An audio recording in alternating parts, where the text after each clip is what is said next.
2024 के लोकसभा चुनाव में कांग्रेस पार्टी फूक फूक कर कदम रख रही है। पार्टी अपने निजी हितों को छोड़कर सहयोगी दलों को भी साथ लेकर चल रही है। उम्मीदवारों की घोषणा के साथ ही यह भी तय हो गया है कि राजस्थान में कांग्रेस सभी 25 लोकसभा सीटों पर चुनाव नहीं लड़ेगी। पार्टी ने अभी तक कुल 15 सीटों पर उम्मीदवारों की घोषणा की है।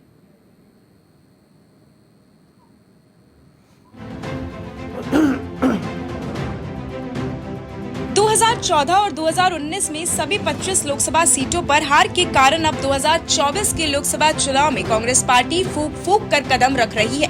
पार्टी अपने निजी हितों को छोड़कर सहयोगी दलों को भी साथ लेकर चल रही है।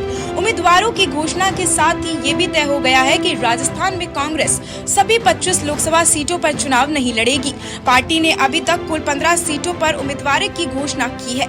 सीकर लोकसभा सीट इंडिया गठबंधन के सहयोगी दल मार्क्सवादी कम्युनिस्ट पार्टी के लिए छोड़ दी है, जिस पर माकपा की ओर से अमराराम को प्रत्याशी घोषित कर दिया गया है। सीकर पीसीसी अध्यक्ष का गृह जिला होना और 8 में से 5 विधायक कांग्रेस के होने के बावजूद गठबंधन करने के चलते उन पर भी लगातार सवाल खड़े हो रहे हैं। लेकिन बदली परिस्थितियों में कांग्रेस ने भाजपा को चूरू की जगह सीकर में सीट दी है। जानकार सूत्रों के अनुसार कांग्रेस पहले चूरू सीट माकपा को देने के मूड में थी, लेकिन अचानक राहुल कसवा की टिकट कटने और कांग्रेस में शामिल होने के चलते सीकर सीट माकपा को दे दी गई है। पीसीसी अध्यक्ष गोविंद सिंह डोटासरा का कहना है कि राष्ट्र हित में कांग्रेस पार्टी ने निजी हितों को छोड़कर ये फैसला लिया है।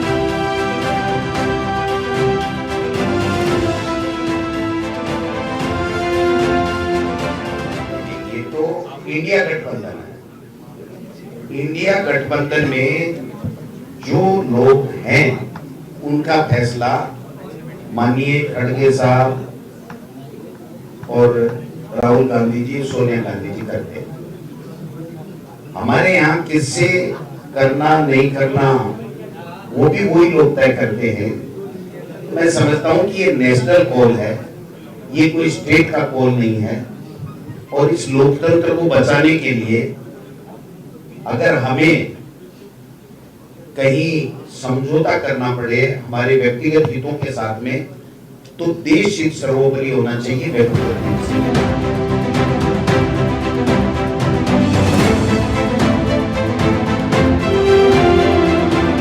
प्रथम चरण में राजस्थान में 12 सीटों पर लोकसभा चुनाव होंगे। अभी तक प्रथम चरण की 4 सीटों पर उम्मीदवारों की घोषणा होनी शेष है। गठबंधन को लेकर कांग्रेस की स्थिति लगभग स्पष्ट दिख रही है। पार्टी की ओर से जारी दूसरी सूची में सीकर लोकसभा सीट बीजेपी को गठबंधन में दी गई है।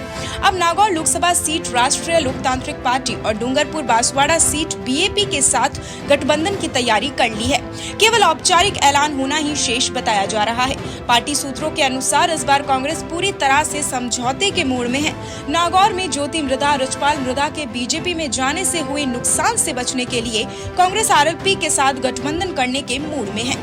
2019 का लोकसभा चुनाव हनुमान बेनीवाल ने बीजेपी के साथ गठबंधन में लड़ा और सांसद बने थे।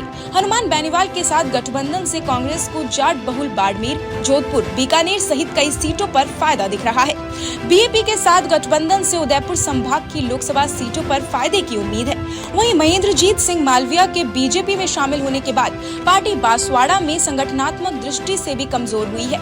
ऐसे में मालविया को रोकने के लिए बदली परिस्थितियों में कांग्रेस बीएपी के साथ गठबंधन का फैसला किया है, लेकिन अभी तक पार्टी की ओर से इसका औपचारिक ऐलान होना शेष है। दिनेश कसाना, समाचार प्लस, जयपुर।